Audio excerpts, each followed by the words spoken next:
Impulse के बारे में थोड़ा सा ऑलरेडी डिस्कस कर चुके थे. Impulse is defined as impulse by force into time. लेकिन सपोज फोर्स वेरिएबल हो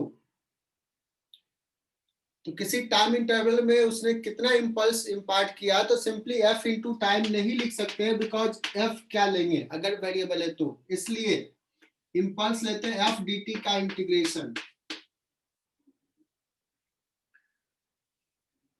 ठीक है, this is the definition of impulse.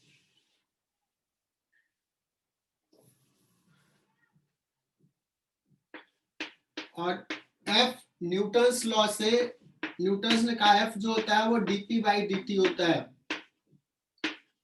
P is the vector quantity. So DP ये हो गया बच्चों रिजल्टेंट फोर्स. ये हो गया net momentum. So F resultant into D T अगर इंटीग्रेट करेंगे तो ये हो जाएगा डीपी का इंटीग्रेशन. ये बता दिया था. P2 लिखो या PF लिखो. P2 minus P1 final minus initial.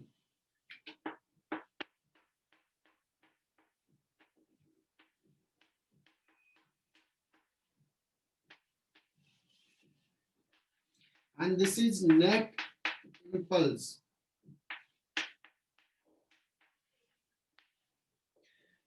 बच्चों कंफ्यूज मत करना. इम्पल्स का डेफिनेशन ये है. इम्पल्स का डेफिनेशन ये है और impulse net impulse equal to ये आता है. दैट मींस अगर सिस्टम पे एक से ज्यादा फोर्स लग रहा है तो सारे फोर्सेज का impulse will result into this. अब मैं कुछ छोटा सा सवाल करता हूं.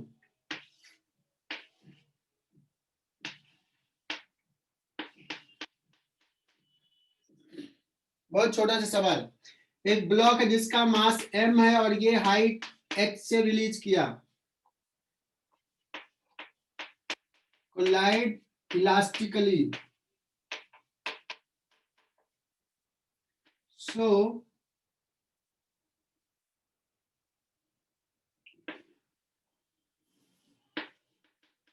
Find impulse imparted by horizontal surface in one collision.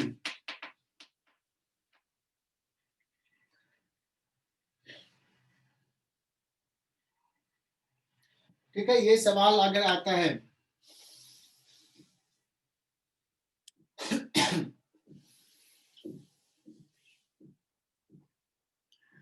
तो तुम कहोगे कि सर जिस समय ये स्ट्राइक किया इसका स्ट्राइक करते समय इसका वेलोसिटी है √2gh जस्ट बिफोर. इलास्टिक हुआ तो इसी वेलोसिटी v से रिबाउंड करेगा √2gh से ही.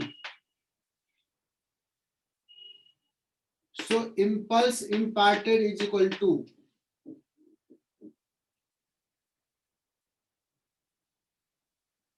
Net impulse imparted is equal to change in momentum P2 minus P1.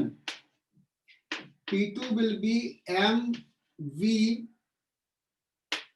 into j cap. Finally ऊपर है minus initial mv minus j cap. इसको अच्छे समझना. Impulse is a vector quantity. This will be 2mv j cap. That is equal to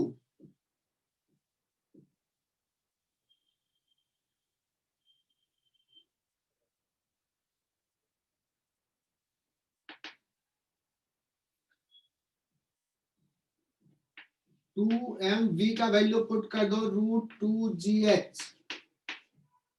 इतना impulse impart किया है ball पे.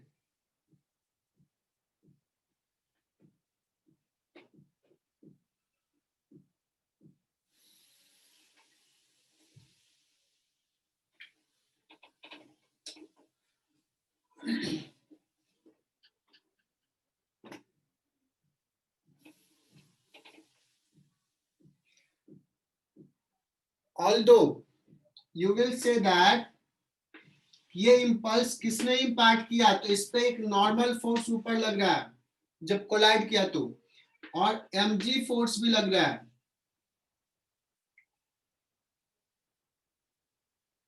आई बात समझ में? हालांकि n और mg दोनों का रिजल्टेंट, दोनों का इंपल्स मिला के ये है। अगर मान लो collision time is delta T, collision time is delta T, और ये जो n लग रहा है वो एवरेज फोर्स n लग रहा है, सपोज एवरेज, तो ये n कितना इंपल्स इंपैक्ट करेगा, n average into delta T, किधर, जे कैप के डायरेक्शन में, प्लस mg लग रहा है नीचे,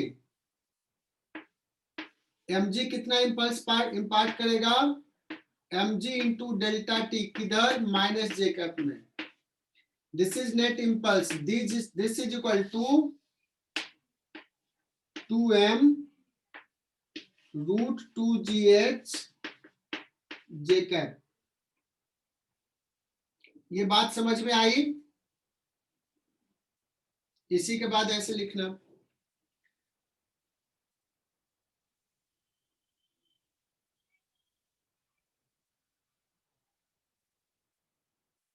अब ये भी सवाल पूछ सकता है कि ये बताओ, ये कोलिजन में horizontal surface, what is the average normal force applied by the surface.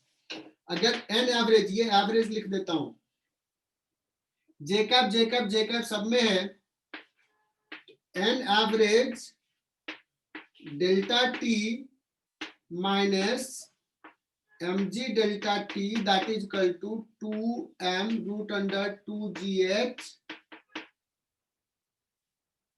ये आ जाएगा।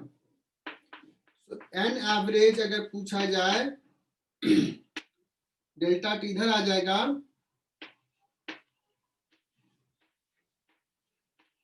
बच्चों ये जिस वेलोसिटी कोलाइड क्या वो वाला वेलोसिटी है, divide by delta T minus minus plus हो जाएगा mg, और इसको मैं स्टार मार्क कर देता हूं।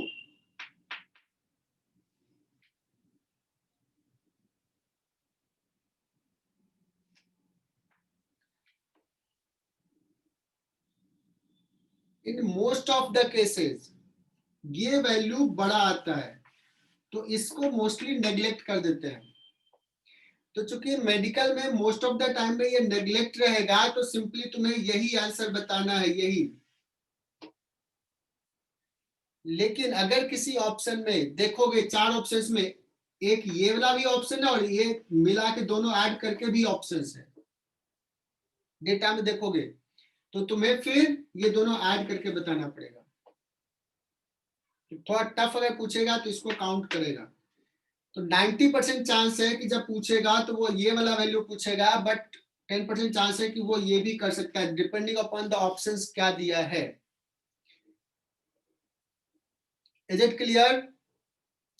तो how to find average force in the collision, ऐसे निकालेंगे।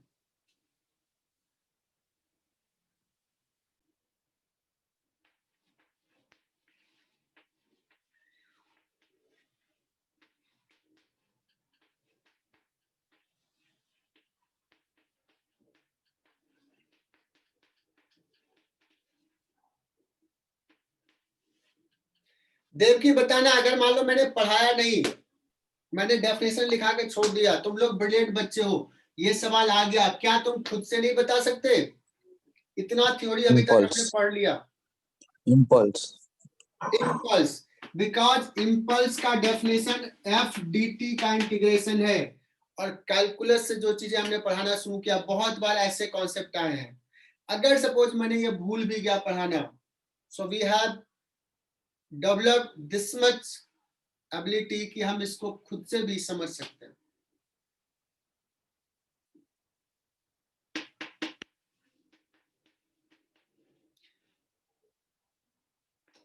If F is resultant force,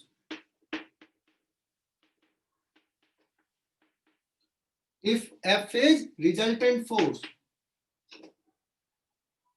तो इम्पल्स इज इक्वल टू क्या हो जाएगा, change in momentum of the body.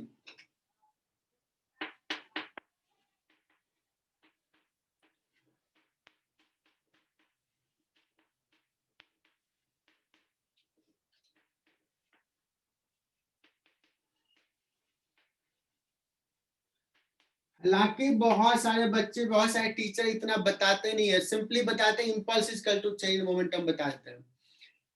Impulse is equal to change in momentum तब होगा बच्चों जब वो इम्पल्स हम नेट फोर्स का बता रहे हैं, रिजल्टेंट फोर्स का बता रहे हैं, सारे फोर्सेज के इम्पल्स का वेक्टर समेशन को बता रहे हैं, then it is equal to change in momentum. मैंने इतना बार बोला तो कम से कम ध्यान में रखना। अब सुनना, एक सपोज ब्लॉक है A and B, masses are different,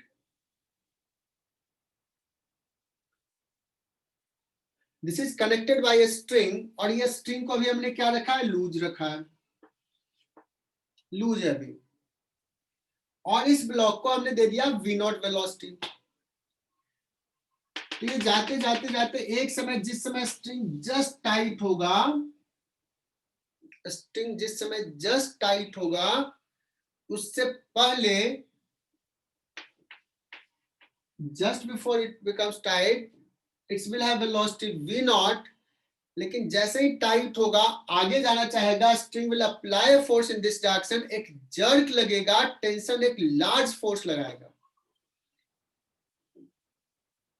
और यू कैन गेस इसका वेलोसिटी क्या v नॉट रह जाएगा, या v नॉट से कम हो जाएगा, या v नॉट से ज्यादा हो जाएगा। v नॉट से कम होगा। v नॉट से कम होगा। देवकी ने बताया क्यों ऐसा होगा Devaki? Because string will apply an impulse, किधर, उसके मोमेंटम के अपोजिट डायरेक्शन में, जिसका मोमेंटम कम होगा। इम्पल्स जो लगा है वो अपोज कर रहा है उसके मोमेंटम को, but at the same moment, tension जो बी ब्लॉक पे लगेगा, टेंशन का इम्पल्स, वो इस पे इधर लगेगा, इसको इधर इम्पल्स इम्पार्ट करेगा, सॉरी हाँ, बी ब्लॉक पे, बी ब्लॉक इसके इम्पल्स मोमेंटम को बढ़ाएगा।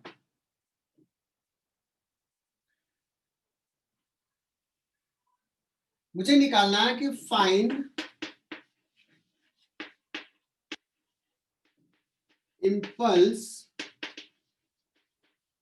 imparted by, find impulse imparted by string on a block।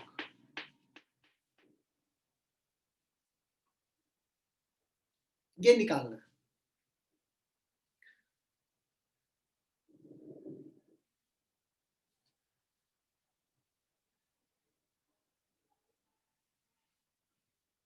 तो कैसे सॉल्व करें, कैसे स्टार्ट करें? सो ए ब्लॉक का पहले वेलोसिटी है इधर v नॉट, बाद में इसका वेलोसिटी हो गया ए ब्लॉक का, लेट्स v, है ना।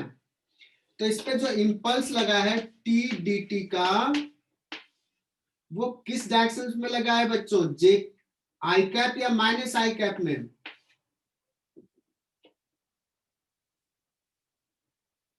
इधर लगा रहा है। तो टी डी टी का impulse is equal to T D T minus I cap, that is equal to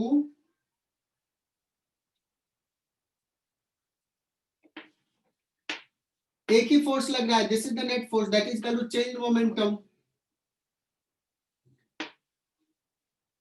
change in momentum. तो फाइनली जा रहा है ये एम वी आई कैप में, और बात इनिशियली था M we not I cap,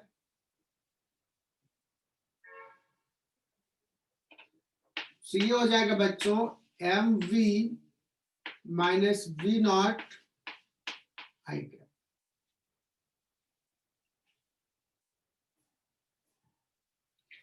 अगर मुझे v पता होता तो हम सॉल्व कर लेते, लेकिन v तो पता नहीं है। Do you have any idea how to find v, how to find final velocity?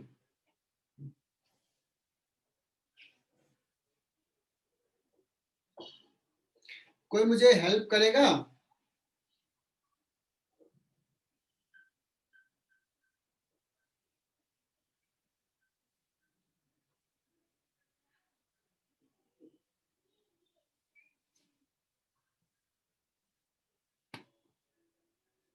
यहां तक लिख लो।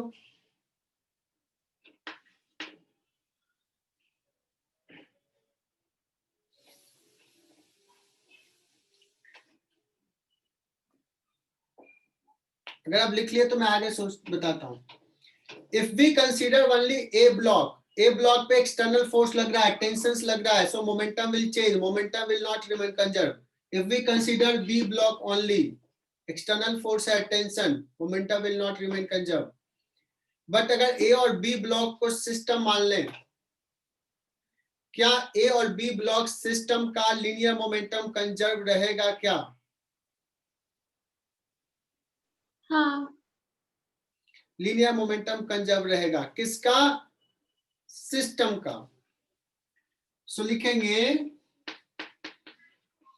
पल्लवी सिन्हा, देखना, फ्रॉम लीनियर मोमेंटम कंजर्वेशन, किसका? Of A plus B system. This case tension का फोर्स इंटरनल हो जाएगा, मतलब स्ट्रिंग को भी सिस्टम का पार्ट मान लो।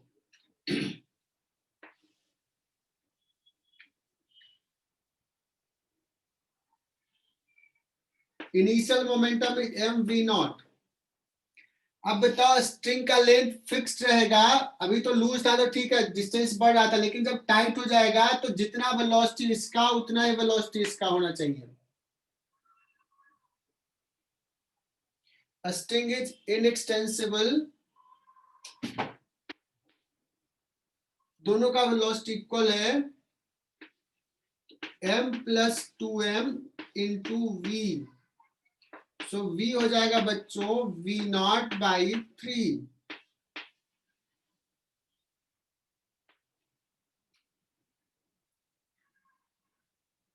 अब अगर मैंने पूछा है व्हाट इज द इम्पल्स, तुम कहोगे सर ये आ जाएगा m, v की जगह पुट कर दिया v not by 3 minus v not I cap, that is equal to m 2v not by 3, और ये माइनस साइन आएगा तो लिखेंगे माइनस आई कैप। मुझे पता है इम्पल्स इधर ही लगा है, तो टी डी टी का integration minus I cap is equal to इतना, मतलब हम बता सकते हैं टी डी टी अगर मैग्नीट्यूड की बात करें 2m v नॉट बाई 3 है। बच्चों t क्या है नहीं पता, टी डी टी का इंटीग्रेशन इतना है।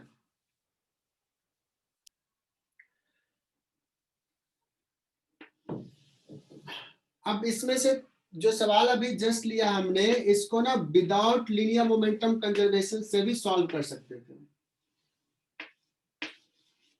कहोगे सर कैसे?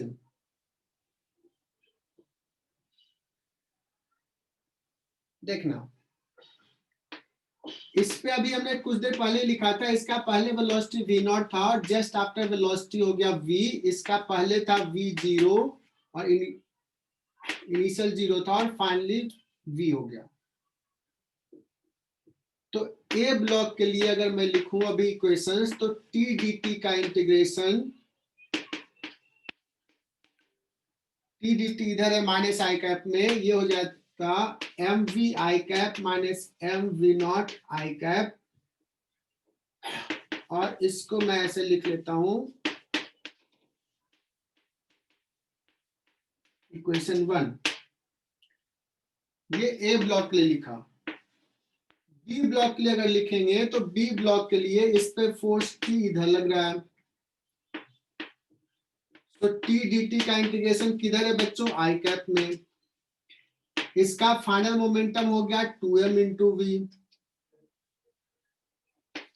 इनिशियल मोमेंटम था 0, सो इससे लिखेंगे टी डी टी का इंटीग्रेशन कितना आ जाएगा बच्चों, 2mv, ये इक्वेशन हो गया 2, और 1 और 2 ये भी टी डी टी है, ये भी टी डी टी है,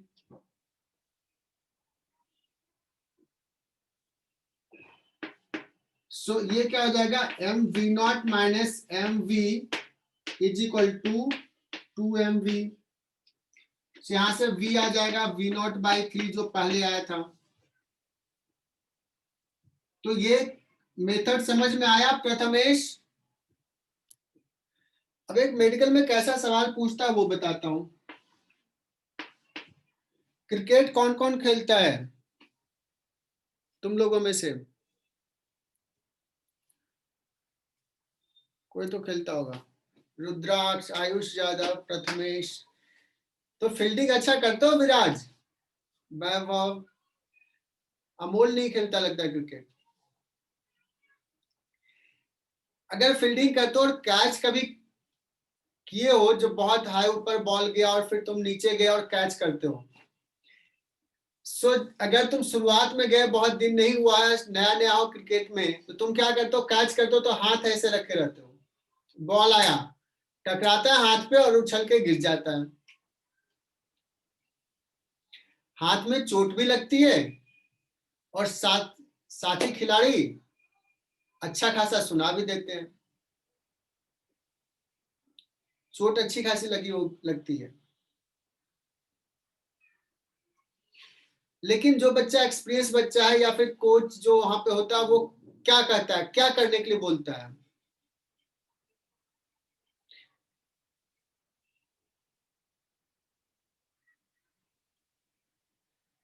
और अगर थोड़ा ऐसे नहीं करके हाथ फिंगर उंगर पे चला गया, तो वैभव बता रहा सर हाथ की उंगलियां भी टूट जाती है कभी कभी। तो बच्चों, तुम्हें कोच या तुम्हारा साथी जो सीनियर खिलाड़ी होता है वो समझाता होगा कि बॉल को क्या करो, जब आए तो हाथ के पास आए तो हाथ को पीछे पुल करना है। Why he suggests to do that?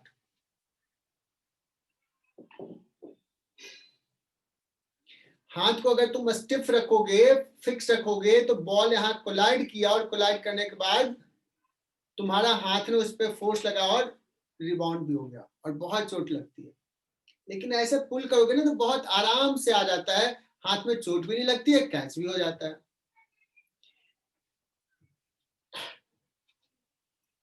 तो बच्चों, दो रीजन है। अगर हम हाथ को फिक्स रखें तो बॉल कोलाइड किया और रिबाउंड हुआ, मतलब मोमेंटम चेंज ज्यादा होगा, पहले इधर था और अब इधर हो गया, मोमेंटम चेंज ज्यादा हुआ और कोलिजन टाइम कम हुआ। तो बच्चों क्या हो जाएगा, F into delta t that is equal to change momentum, m we not से कोलाइड किया और वी से रिबाउंड हुआ।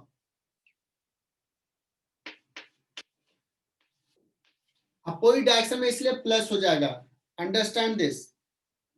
जैसे एम वी नॉट से गया, वी नॉट से वापस आया, तो चेंज मोमेंटम मैंने बताया था 2m वी नॉट। अब सुनना, हाथ को स्टिफ रखा है, फिक्स रखा है, तो डेल्टा टी बहुत छोटा होता है, तो एफ जो है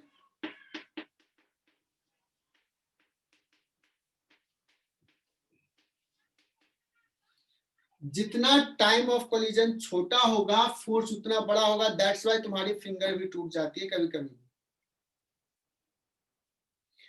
अब जब पुल करते हैं ऐसे, तो we increase the collision time, collision time को इंक्रीज करते हैं, डेल्टा टी को बढ़ाते हैं, डेल्टा टी बड़ा होगा तो एफ क्या हो जाएगा, छोटा हो जाएगा, और उसको रिबाउंड भी नहीं होने देते हैं, फाइनली उसका वेलोसिटी सिर्फ 0 कर देते हैं। तो अगर if you pull your hand in backward direction slowly, तो ये 0 हो जाता है, तो ये भी छोटा हो गया और ये बड़ा हो गया, तो ओवरऑल छोटा हो गया, इसलिए फोर्स कम हो जाता है। इसलिए चोट नहीं लगती है। क्या ये कॉन्सेप्ट सबको क्लियर? अच्छा, इम्पल्स में एक टफ सवाल लेते हैं।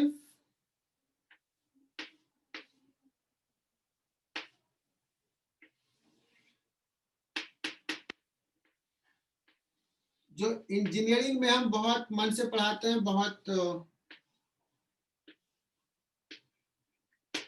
अच्छा सा ये सवाल है, कॉन्सेप्ट है।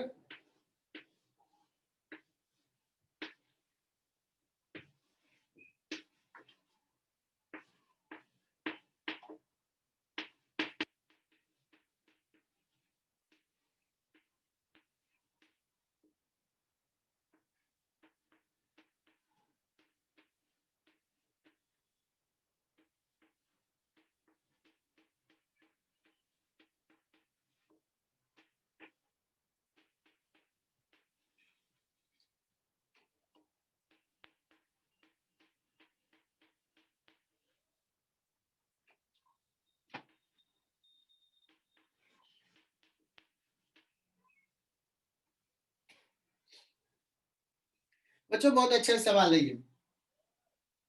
एम इक्वल मास का हैंग कर रहा है, दो ब्लॉक ए और बी रेस्ट में है, और किसी ने एक ब्लॉक को, छोटा सा बॉल को थ्रो किया v नॉट वेलोसिटी से, और इस पे कोलाइड किया, कोलिजन के बाद स्टिक कर गया। अगर ये स्टिक कर गया, चिपक गया है, तो तुम्हें इतना रियलाइज होगा कि ये ब्लॉक इस ए ब्लॉक को पुश किया होगा नीचे, और ये नीचे जाना चाहेगा। So this will acquire velocity in this direction.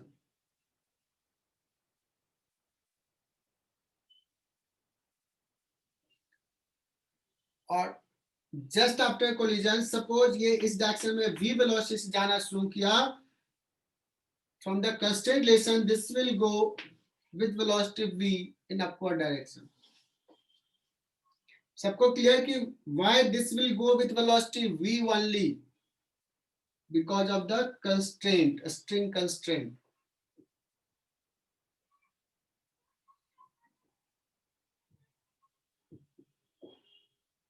ये v निकालना होता है। और मैं बता रहा हूं, अच्छे लोग, अच्छे बच्चे क्या मिस्टेक्स करते हैं वो बताता हूं। इनफैक्ट कभी कभी तो देखा है टीचर भी ऐसे मिस्टेक्स कर देते हैं।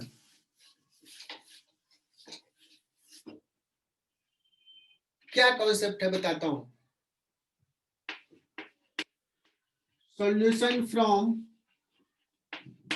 महान स्टूडेंट्स क्या होता है मैं बताता हूं। लिखते हैं फ्रॉम लीनियर मोमेंटम कंजर्वेशन। एकदम ध्यान से सुनना बच्चों। From linear momentum conservation, initial linear momentum is M we not, और बाद में लीनियर मोमेंटम आएगा m plus m, 2m into v, और ये भी तो v से ही जाएगा, तो plus m into v, so v will be v naught by 3. This is your answer and this is correct answer. There is no doubt, यही correct answer है। और चुटकियों में सॉल्व कर लिया, आंसर करेक्ट आ गया, +4 मार्क्स आ गया।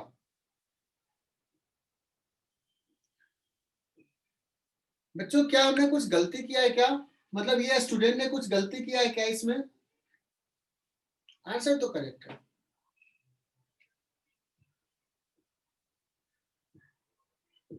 Is there any mistakes in this solution? अगर मिस्टेक्स हैं तो कितने हैं? 1 2 3, कितने हैं?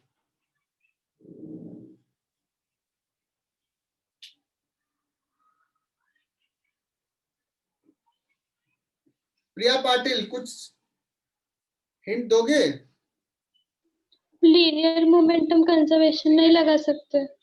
क्या बात है, क्यों नहीं लगा सकते प्रिया? एक्सटर्नल फोर्स है वहां पे। कौन है एक्सटर्नल फोर्स? टेंशन। टेंशन। एक काम करते हैं ना प्रिया, स्ट्रिंग को भी ना सिस्टम का पार्ट ले लेते हैं।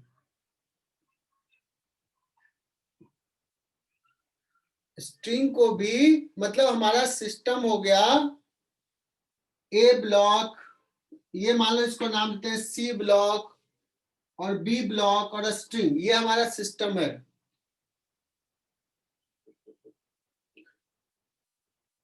तो टेंशन तो इंटरनल हो जाएगा। अब बताएं, जो मन में आ जो दिल में आ रहा बता दो।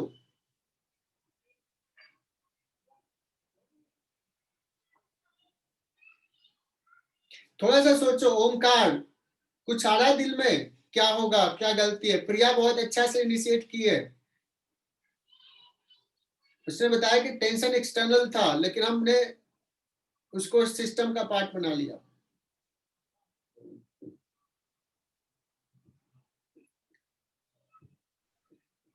प्रथमेश ने कहा सर ग्रेविटी का फोर्स। अब मैं बताता हूं, ग्रेविटी का फोर्स छोटा सा फोर्स mg 10 न्यूटन 20 न्यूटन का फोर्स है। और जब छोटा फोर्स होता है ना, तो कोलिजन्स के जस्ट बिफोर और जस्ट आफ्टर की हम बात करते हैं। When we talk about just before and just after, time interval is very small. So जो impulse उसके कारण आता है F into delta t, delta t बहुत छोटा है, तो ये क्वांटिटी बहुत छोटा होता है, तो उसको नेग्लेक्ट करते हैं। तो mg जैसे फोर्सेज को, mg के रेंज वाले फोर्सेज को हम नेग्लेक्ट करते हैं उस स्मॉल टाइम इंटरवल में, वो कंट्रीब्यूट ज्यादा नहीं कर पाएगा। We are talking about just before and just after.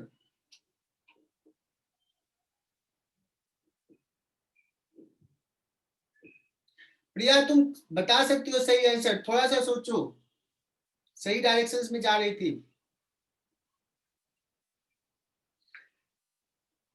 चलो प्रिया की तरफ से मैं बता रहा हूं, प्रिया क्या सोच रही है देखना। वो कह रहे सर आपने स्ट्रिंग को सिस्टम का पार्ट लिया, ठीक है। अब बताओ अगर स्ट्रिंग इस पुली पे नीचे फोर्स लगा रहा है तो पुली छोड़ देगा क्या? पुली भी स्ट्रिंग पे ऊपर लगाएगा। So if we take this as a system, so pulley is applying force in upward direction. That means there is external force. अब जानवी के दिमाग में आ रहा है सर एक काम करो ना, पुली को भी सिस्टम मान लो ना, इतने को सिस्टम मान लो।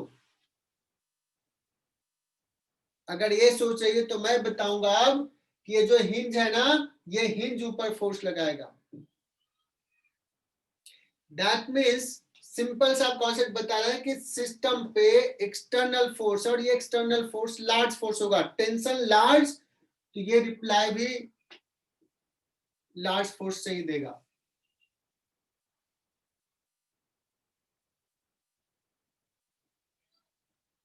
मतलब जो हम लीनियर मोमेंटम कंजर्वेशंस किए हैं वो तो गलत कॉन्सेप्ट है या नहीं? दिया परदेसी बताओ। हाँ सर। मतलब हमने गलत कॉन्सेप्ट यूज किया, फिर भी आंसर मैंने कह रहा हूं कि ये सही आंसर है, करेक्ट आंसर है। How is it possible?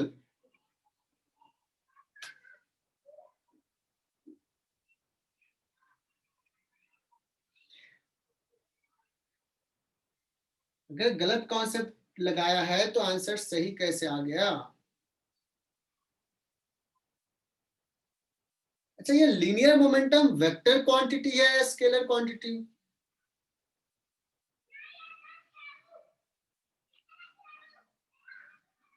Pallavi, Pallavi Sinha, linear momentum is a vector quantity और scalar quantity? Vector quantity. Vector quantity. तो ये लीनियर मोमेंटम लिखते समय हमने सही लिखा या कुछ गड़बड़ कर दिया इसमें? इसका लीनियर मोमेंटम इधर का साइन और इसका इधर, माइनस तो यहाँ एम तो भी। माइनस साइन होना चाहिए था ना, लेकिन हमने क्या कर दिया, यहाँ पे प्लस साइन दे दिया। मतलब हमने तो इसको कैसा ट्रीट कर लिया, स्केलर जैसा। मतलब हमने ये इक्वेशंस लिखने में गलत कर दिया, लीनियर मोमेंटम को स्केलर जैसा ट्रीट कर लिया, मतलब यहां भी गलती किया है। मतलब कितने गलती किए बच्चों? 2 और अगर 2 गलती किया तो 2 गलती मिल करके रिजल्ट क्या हो गया? सही हो गया। मतलब सीख क्या मिलती है?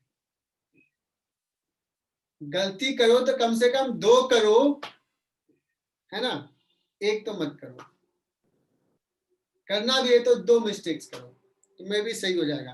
तो बच्चों ये डबल मिस्टेक के कारण सही हो गया।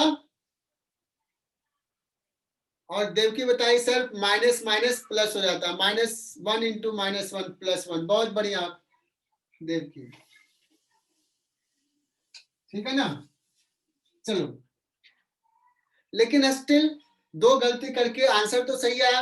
अगर ये सवाल पूछ दे तो जब भी मैं मेथड बताऊंगा उसमें से 5 मिनट लगेंगे सॉल्व करने में, और इसमें तो 5 सेकंड लगे। तो तुम लोग कर लेना, पता है कि 2 गलती कर रहे हैं, आंसर यही है। तो अगर ऐसे सवाल आए तो तुम कर लेना, लेकिन सब्जेक्टिव में ये करोगे तो 0 क्या निगेटिव में दे देगा टीचर। यहां भी -1, यहां भी -1। एनीवे,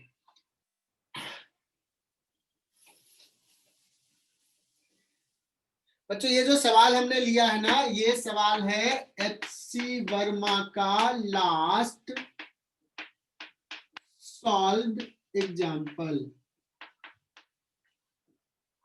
ये सवाल। और वो तुम देखोगे 1 पेज में उन्होंने सॉल्व किया है, बहुत मेहनत से सॉल्व किया। बच्चे को लगता है क्या क्या सर ने लिख दिया इतना बड़ा। और कभी कभी कोई टीचर अगर ये मेथड बता दिया तो बच्चा तो बहुत खुश हो जाता है, कह रहे यार ये तो 1 लाइन में आंसर आता है, एच.सी. वर्मा क्या मतलब ऐसे लिख दिया। बच्चों ये गलत मेथड था, 1 भी नहीं 2 गलत, कॉन्सेप्चुअल। और छोटे मोटे क्लासेज में ऐसा पढ़ाया जाता है ना, उसको मैजिक दिखाया जाता है, 1 लाइन में आंसर।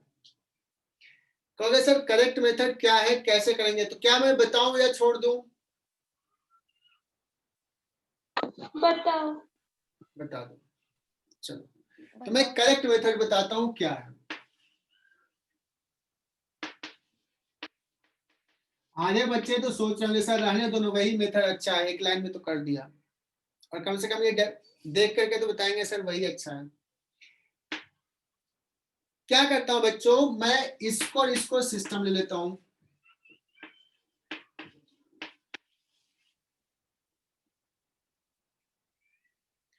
इसको सिस्टम ले लिया। अब इस पे मैं लिखता हूं इम्पल्स।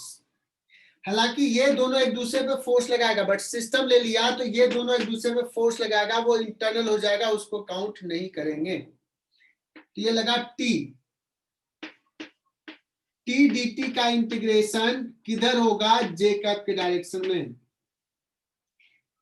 इसका इनिशियल मोमेंटम 0, इसका इनिशियल मोमेंटम है, फाइनली दोनों साथ जा रहा v से, तो मैं लिखूंगा 2m इंटू वी और डायरेक्शन हो जाएगा -j cap, final minus initial है m v0 -j cap, this is initial. इसको अरेंज कर लिया तो ये हो जाएगा m v0 minus minus plus और ये माइनस,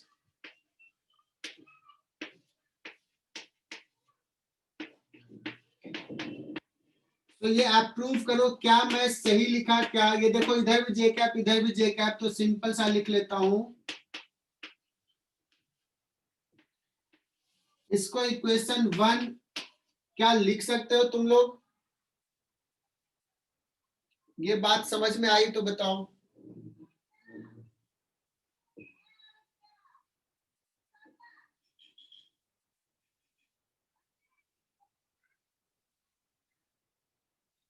अब किसको कंसीडर करें? बी ब्लॉक को। बी ब्लॉक पे तो एक ही इंपल्स लग रहा है ऊपर, किधर लग रहा है? जे कैप में।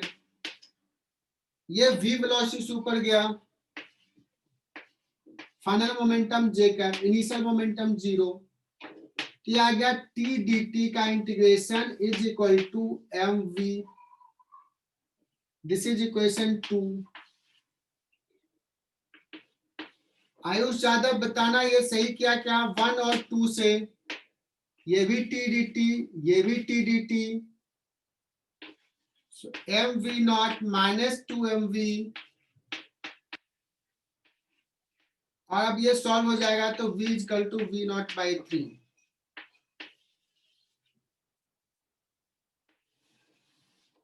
This is correct method. समझ में आई तो लिख लो। तो करेक्ट मेथड तुम्हें समझ में आ गया होगा। और अब एक सवाल लेता हूं मैं, देखते हैं कौन कौन सा बच्चा इसको सॉल्व करता है, कितना जल्दी सॉल्व करता है।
बच्चों एक कैपिटल एम मास है और एक बी ब्लॉक है, और ये स्ट्रिंग से ऐसे हैंग कर रहा था। अब रोहित ने इसको पकड़ा, ये रेस्ट में था कैपिटल एम बड़ा है, स्मॉल एम छोटा था। रोहित ने इस बॉल ब्लॉक को पकड़ा और ऐसे ले गया, स्ट्रिंग हो गया लूज, और यहां से एच हाइट ऊपर ले गया and then release.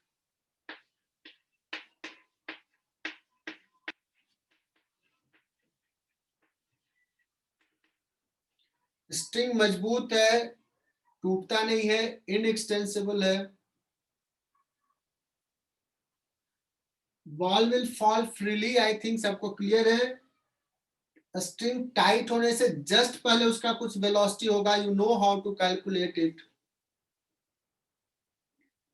Just after इस ब्लॉक का वेलोसिटी कुछ v हो जाएगा, तो इसका भी वेलोसिटी v हो जाएगा, बिकॉज स्ट्रिंग का लेंथ कांस्टेंट है। मतलब ये सरफेस को छोड़ देगा v वेलोसिटी से, ये v निकालना है। So with what speed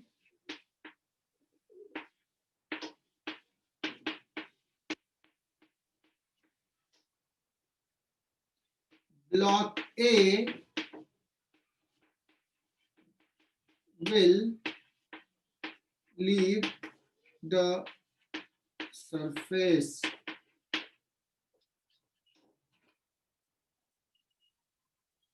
With what block the block B will leave the surface, ये निकालना है। और सोचो कि तुम्हें बस 20-25 सेकंड बचे हुए हैं। डबल मिस्टेक वाला भी कॉन्सेप्ट तुम्हें पता है। टिक ही करना है आंसर, कितना आंसर टिक करोगे, कैसे करोगे?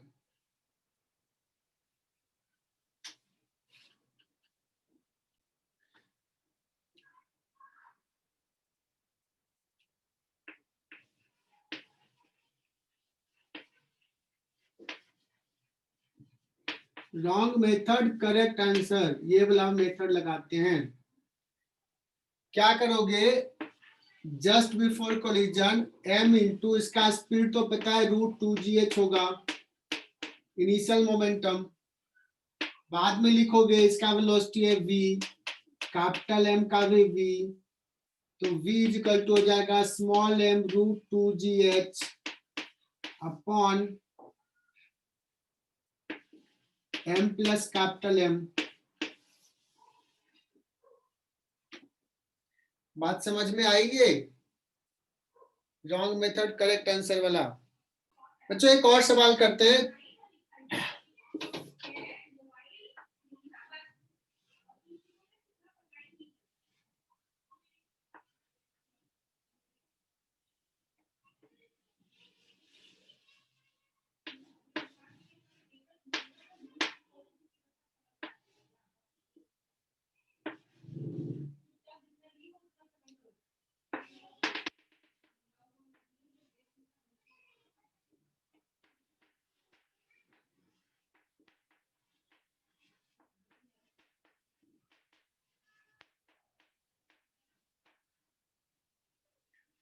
there are two blocks of equal mass, ले लेता हूं, अनइक्वल भी रहेगा तो भी तुम कर लोगे. There are two blocks of equal mass placed on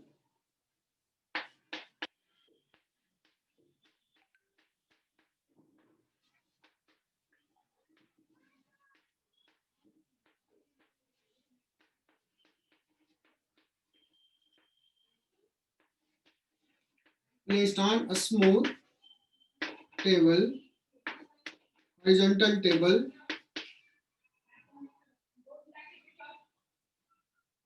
placed on a smooth horizontal table,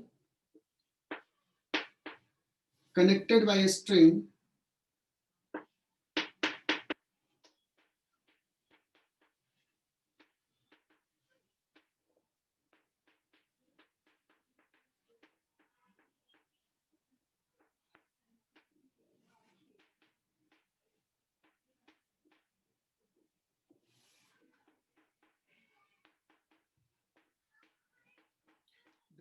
Block is connected by an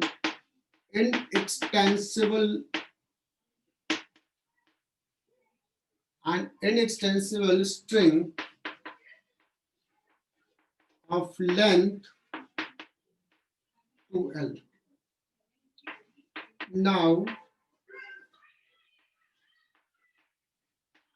Now B is given a velocity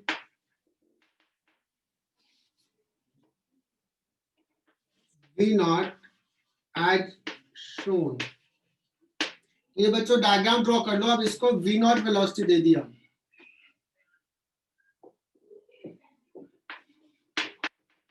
With what velocity? With what velocity block A will start moving?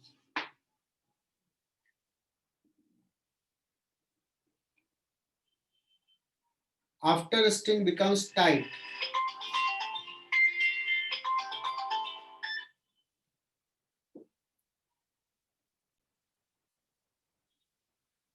It will move freely with velocity V naught. Strings जैसे ही ये length 2L हुआ, a string becomes tight. So इस पे string इधर force लगाएगा. So इस ball का momentum इधर चेंज होगा. ये ब्लॉक रेस्ट में था, इस पे स्ट्रिंग इधर फोर्स लगाएगा. So A block will start moving in this direction with velocity V. Let's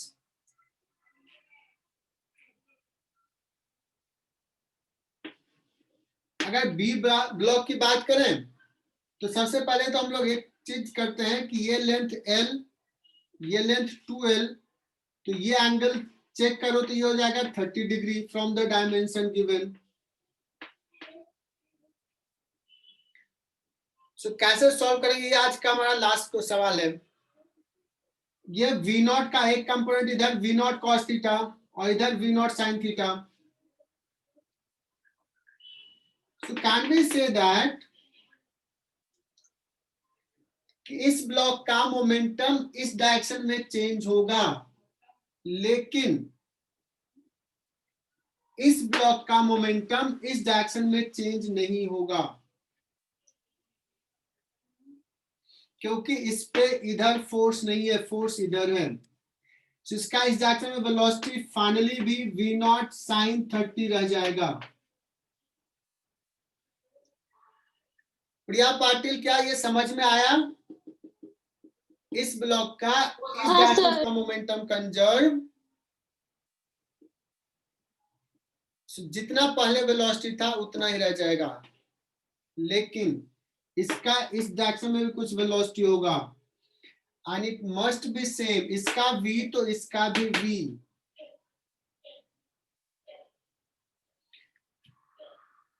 Ayush Yadav, क्या सही बोल रहा हूं ये? इसका सॉल्यूशंस क्या हो जाएगा?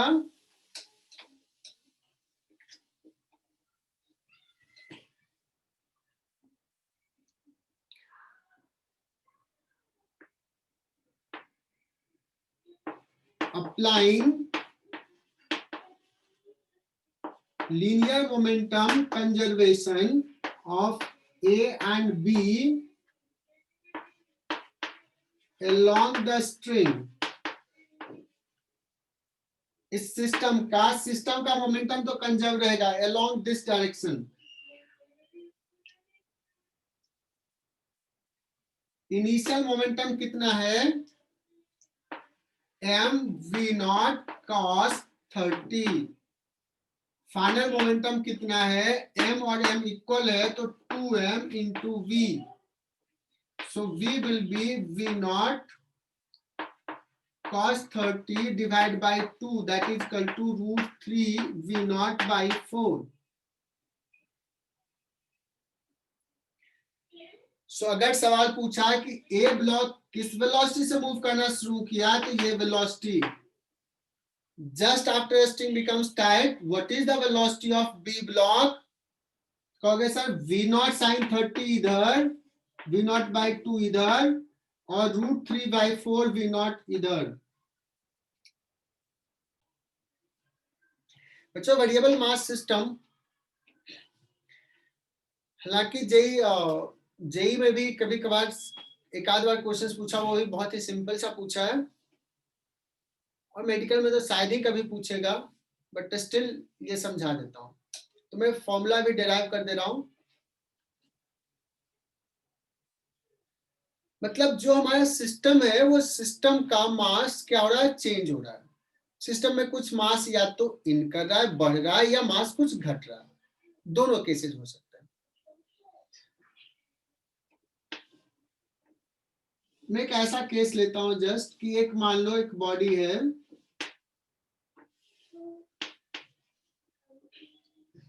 और अभी ये v वेलोसिटी से जा रहा है ना, और कुछ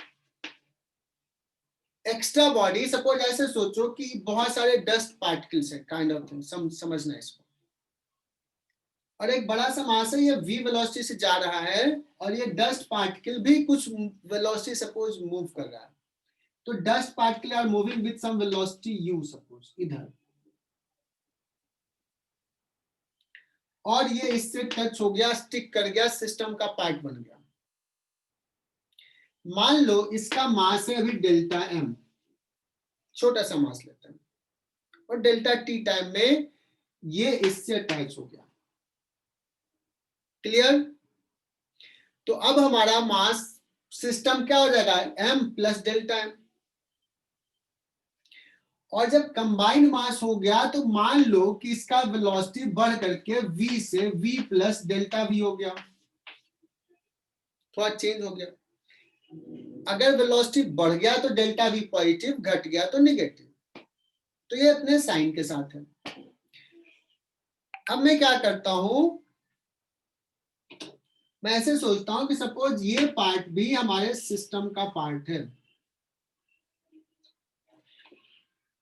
और मान लेते हैं एक और चीज लेते हैं कि सपोज कोई एक एक्सटर्नल फोर्स भी लग रहा है. क्या लग रहा है, एक्सटर्नल फोर्स भी लग रहा है कुछ, और मैं इसको अभी सिस्टम का पार्ट मान रहा हूं. जो टच पहले था नहीं बॉडी में, बाहर था, बट उसको भी ले लिया, चलो ये भी हमारे सिस्टम का पार्ट होने वाला है. तो what is change in momentum? तो फाइनल मोमेंटम हो जाएगा capital M plus delta M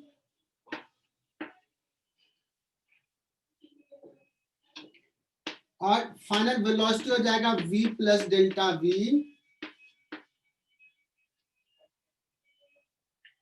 initial momentum था capital M into v plus delta M into u. ये हुआ चेंज मोमेंटम, और चेंज मोमेंटम इक्वल टू क्या होता है, इंपल्स. सिस्टम पर next external force F external लग रहा है, डेल्टा t टाइम में हुआ, तो ये लिखेंगे. क्या ये करेक्ट लिखा? Change momentum equal to impulse, net impulse.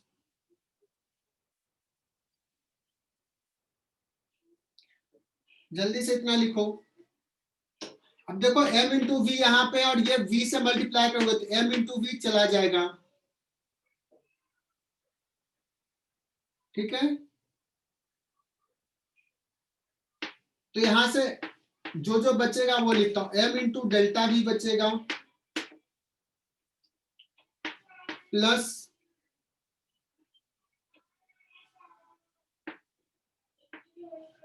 Delta m into v minus delta m into यू, ये वाला पहले लिख दिया, plus delta m into delta v that is equal to f external into delta t।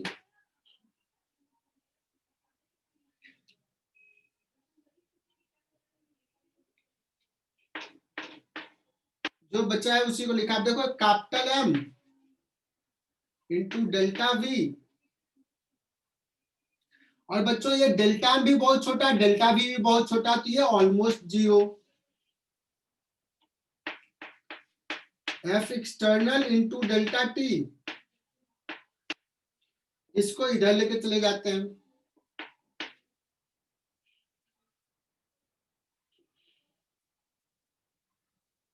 चलो इधर ही रहने देते हैं अभी।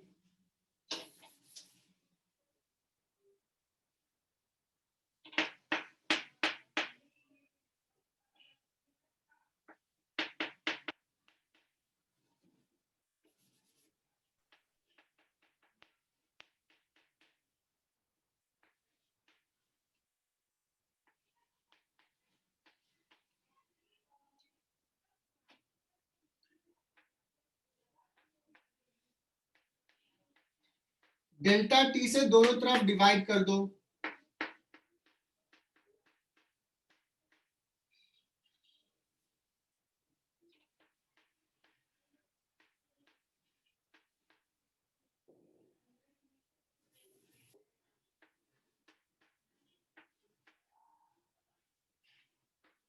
डेल्टा T से दोनों तरफ डिवाइड कर दो। मुझे अभी तक जितना तुम लोगों ने लिखा, क्या इतने में कोई दिक्कत?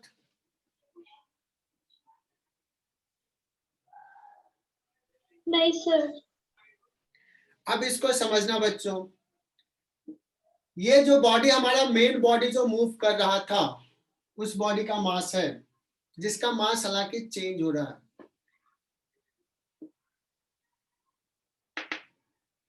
Delta v by delta t हो जाएगा बच्चों एक्सीलरेशन,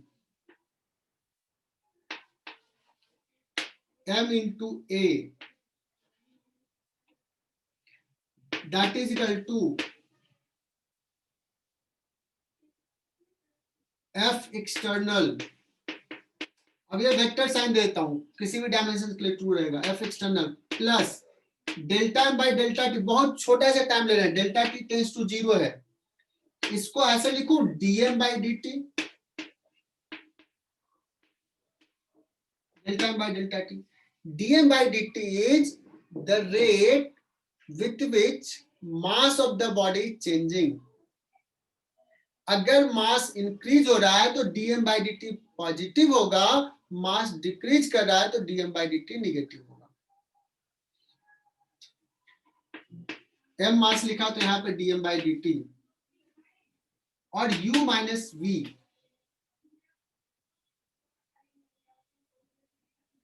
u माइनस v को क्या बोलेंगे?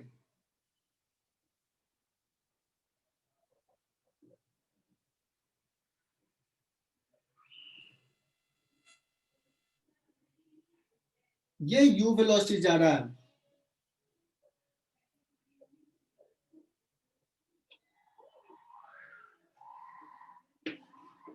इसको लिख सकते हैं velocity of the extra mass with respect to the original mass v relative.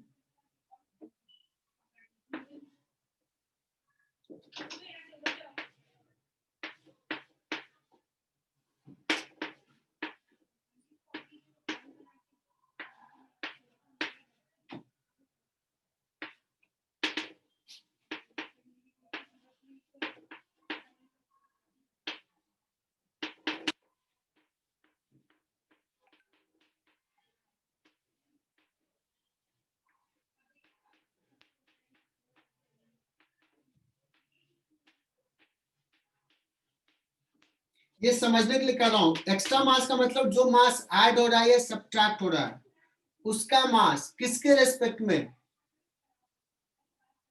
जो मेन बॉडी है, वो वाला टर्म यहां पे आएगा।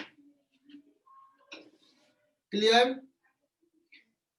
तो बच्चों ये हो गया फॉर्मूला, ये फॉर्मूला लिख लो, इस पे सवाल करेंगे। ये क्या है, हर टर्म का ये एक्सटर्नल फोर्स है,